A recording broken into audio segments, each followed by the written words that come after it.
and welcome to Smart Feminine Friends. I'm your host, Leah Woodford, and with me today is billion-dollar brand maker Linda Johansen-James. Linda, welcome to the show. Well, thanks for having me. Oh, I'm so excited. Can we just dive right in? Yes, we can. Okay.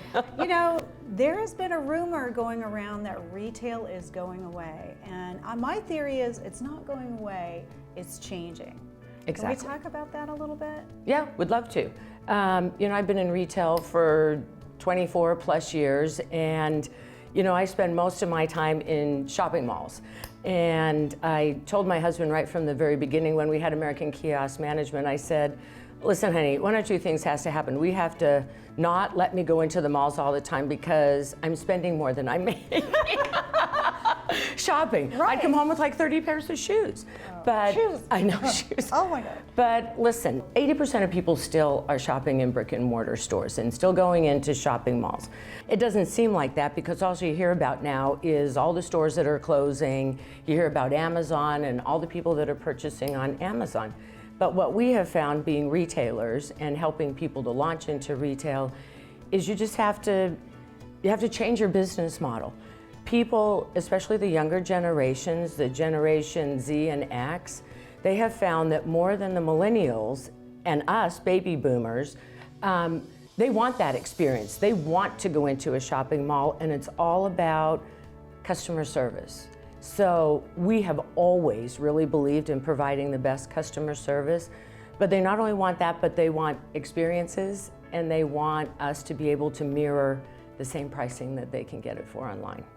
Well, don't you think it's kind of funny that, you know, the big A, the big threat, Amazon. Yes. Amazon now, first of all, they started with books. Now they have bookstores, Yes. brick and mortar bookstores. So I think they are realizing too that brick and mortar you can't take that away. People want tangibility. Well, it's called omni-channel. You know, you have to provide your consumer with the way that they want to buy. Now, I look at myself, I'm a retailer. I feel tremendously guilty if I don't buy everything that I have in a store, right? Right. I want to support retail. But I also know that if I need something and I can't run to the store, that I want to be able to buy it online. But what's really curious to me is that, and I've seen it firsthand, by the way, where people come in and it's one price at the store, and then they look it up online and it's less expensive. Years ago, you used to be able to get away with that. We did it with brands that we sold to before. You could justify, because people don't want to give their credit card online.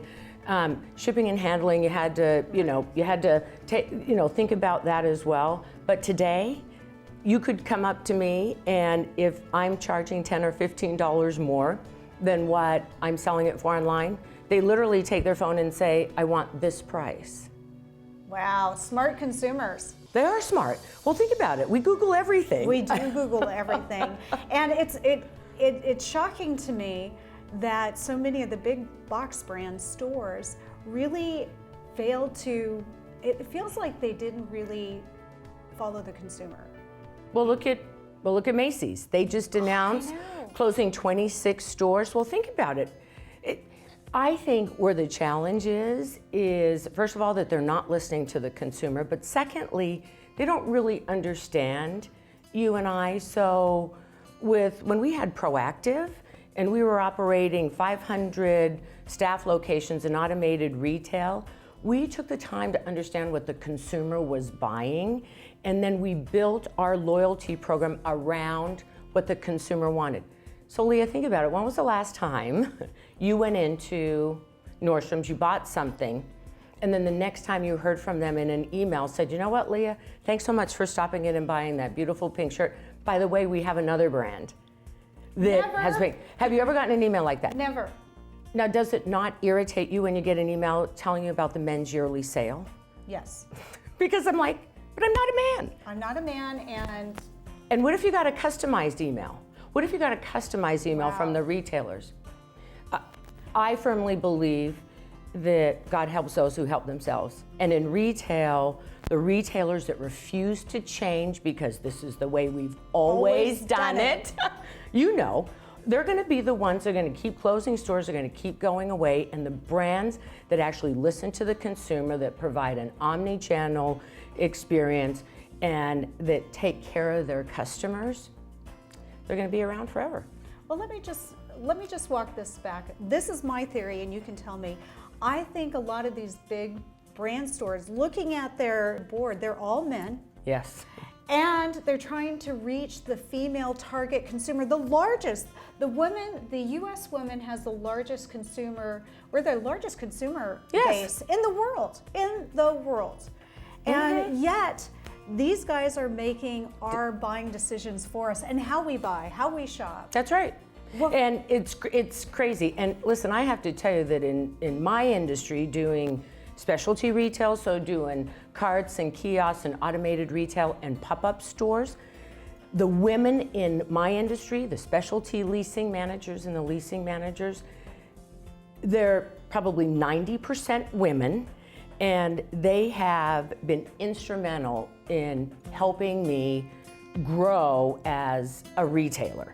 And yet, when you look at the boards and the makeup of their parent companies, the senior VPs, the VPs, all of they're mainly men. Now, there are some women that are just spectacular in our industry and understand the shopping patterns of a woman, which are completely different than a man, because you and I will shop and we not only will buy one thing, but something else. A man typically, like I was standing in line last night, I'm gonna tell you where it was. It was Nordstrom Rack. I went in there and all the people standing in line, all the men had one item, and the women had like an outfit. Yes. Think about it. Well, men are like that though. They'll go in for one thing, and I can go into the store for one thing and I end up with a whole Well, of course, because then you find the shoes and the purse and the jacket and the shirt. And I need this for Saturday. And then there's the checkout line. Yeah. The impulse buy. Of course. You're buying, whatever's in that little rack right before you get to checkout. So, well, and a lot of these retailers, Amazon, listen, they've been brilliant in their strategy, and they have realized now that there are consumers that don't want to buy on Amazon. So what did he do? He built brick and mortar stores. I think that's brilliant. Well, of course it is. He went back and realized that, wait a minute, why am I not getting the rest of these consumers, right? Now when you go into these big box retailers, which by the way are becoming completely They're dinosaurs. They are dinosaurs. And now when you go in there, I had an experience a couple of weeks ago where I wanted something and I showed it to her. I showed her the picture of it and she said, I'm sorry, you have to buy that online, and she walked away. And this big box retailer, their merchandising is terrible. You go in there and there's nothing in there. And they really are trying to drive the consumer online because of the cost of doing business when you have a brick and mortar store, right? And I'm just gonna say, Macy's, remember the Macy's parade? This is like an iconic store, and this is just tragic. Yep. And well, it is tragic. Barnes and Noble. Barnes and Noble, Borders. I used to take my kids, Blockbuster. You have to innovate, and retail is no different. That's right. Well, and you have to look at what brands are the consumers looking at, and why are these brands so popular online? And take a look at that model. I just read an article this morning that said these digital brands realize that they have to have a brick and mortar presence. There are people like me, like you, that want to touch and feel the material.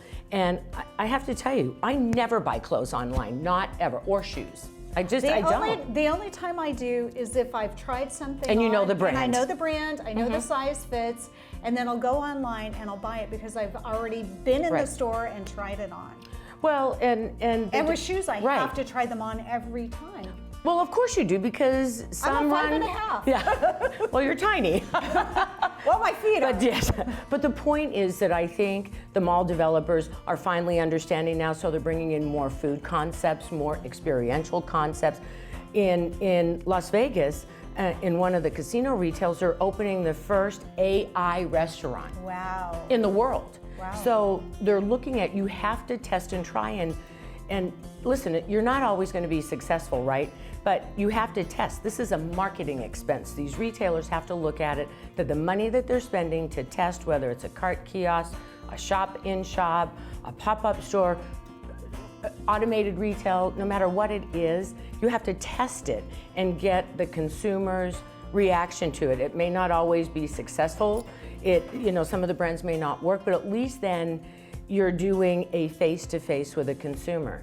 When my husband and I had Proactive, with the folks at Guthrie Ranker, Greg Ranker was just a brilliant marketer, read like 100 magazines a week, and he taught us to say, listen, it's about touching the consumer and getting that face-to-face feedback. So whether you're doing it for brand acquisition or for sales, you should be testing in brick and mortar retail. Well, and I think that's something that I think everybody loved digital initially. Oh, of course. And there's always going to be a place for digital, but I still think that people want something tangible. At the end of the day, we still are an instant gratification society. Of course. And we want something, we want to walk in the store and walk out with it. Yes. Even 24 hours shipping is amazing, but sometimes you need it like right now. Well, and that's what I just met with a potential new client who's very, very successful on an online sales. He's been doing it for a long time, he and his partner. And he says, listen, Linda, he said, I need to touch the consumer face to face. I need to see their reaction to the product. Because that's, you may read it on Instagram, and social media is great, but you still want that reaction to the consumer when they see and touch and feel your product, or try it on for the first time, or see what the makeup looks like, or see what the shoes look like on their feet. I mean, that's an important part of retail and people's how they buy. Well, and let's walk this back a little bit, because you've also worked with Daymond John. Yes.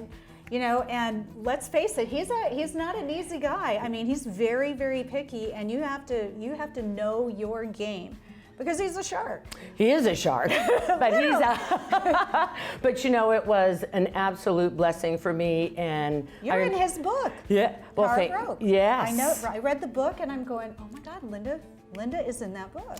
Yeah, that was really a blessing to meet Daymond, and I was introduced to him by a mutual friend, and I remember when he walked into my office, because my husband and I watch Shark Tank every week, still do. I mean, and if I don't watch it, I like tape because I'm looking, well, where's the next big product coming from? It could be one of these. So I was actually blessed enough, my husband and I, to test some of Daymond's Shark Tank products on a kiosk with Daymond, and we did a big kickoff with his book. And the mall that we tested, and we did a big book signing with Daymond. I mean, experiences like that, we drew 500 people into the mall that night. Wow. Well, what do you think the people did after they saw Daymond? I mean, Daymond's like phenomenally talented man. You've met him. I've met him. I've got to interview him. He's incredible. But he is very savvy, and he's very much like you. Yes. It's all about the consumer and their experience. Yes. And customer service. Can we talk on that a little bit? Sure. I don't know about you guys, but going into the mall and having a teenager on their phone, while you're asking something, and they can't be bothered. Well, they really can't be bothered, and I think, first of all, I am very blessed that we've hired some just incredible people that have worked with us over the last 22 years. A lot of them are still really good friends of mine, but I expect the people who work with me to treat people the way they want to be treated. And some of these kids, that's an exception. Well, but no, because they've been raised with computers and on their phones, and not that face-to-face interaction. The reason people come into your store, into brick and mortar, is because they want that interaction. And think about the last time that you went to a restaurant or you went to a store and someone walked away. So I have to finish my story. When I went into that store and the girl walked away, when I said, she said, well, you have to order it online. And I walked up to her again and I said, well, but it's on your store's website. And she said, yes, order it online. And she walked away. And so I sat down, I ordered it online, and then I walked up to her and I said, don't you get paid commission? And she said, yes. And I said, well, would you have gotten paid commission for the order that I just did? And she said, yes. And I said, you realize that there were other shoes that I wanted to buy too, so I bought them from someone else. Wow. And she just looked at me and she said, okay. And so I live, by a simple quote, and that is that stuff starts from the top down, not the bottom up. Okay. So you have to lead by example. So I love to help people, and I love to be out in the field. I love to see the difference I can make in people's lives. So I think a lot of these retailers, if they actually were boots on the ground and saw what was happening in their stores, they would realize that during that board meeting why their numbers are terrible. Wow. Well, and I'm just going to say, first of all, I did a mall review with you once. Remember yes, that? I do. That was very eye-opening. Yes. And I remember that mall years ago and the transition, so that was kind of fun. But then the other thing, we're talking about these employees, you've actually built another business with your pop-up retail and also staffing company, which I think is brilliant. Well, Can we listen, talk about that? Yeah, well, thank you, because I struggled. So when my husband and I closed our previous business and I started International Retail Management Group, what I do now is I help people who have never been in retail launch into retail. So whether it's carts or kiosks or pop-up stores or automated retail, I can and I do franchising too, but the biggest challenge I had was finding staff, and good staff. Good staff. And at that time, I was using staffing agencies, and they had no idea how to staff. And now, and especially in the common area with the carts and kiosks and pop-up, maybe they're only temporary employees, or maybe they're only there for a short time.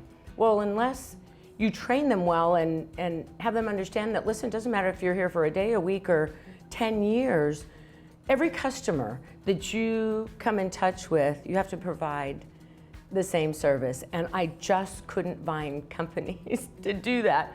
So I started my own temporary staffing agency. I don't do permanent staffing. I only do common area staffing and pop-up. So if companies want to do their own pop-up and they just want me to provide the staffing, then I can do that. Or if they want me to run their whole business for them, everything from real estate to site selection to operations to finance, I can do that too. Wow. So when do you sleep? I don't.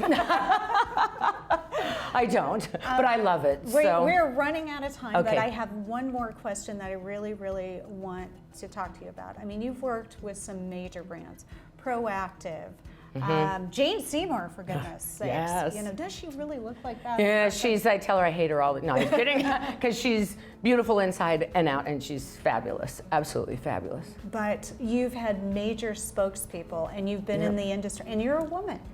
You've been in this field for a long time, but it was so funny. I heard that pop-up is the new pop-up concept. And you've been doing this for years. Yeah, we've been doing pop-up locations, since we started with Proactive. I mean, we would pop up for a month, 2 months, 3 months, depending on the mall, and if we could get to break even and make money, and if it didn't work, we took it down and we went somewhere else. And we laugh about this all the time, but now pop-up are the big buzzwords, and I'm like, but in the common area, we've been popping up forever. Not just me, but other brands too. So it's been around for a long time, and I think it's a brilliant way to test your product for a short period of time without the long-term commitment. Right, without the long, right.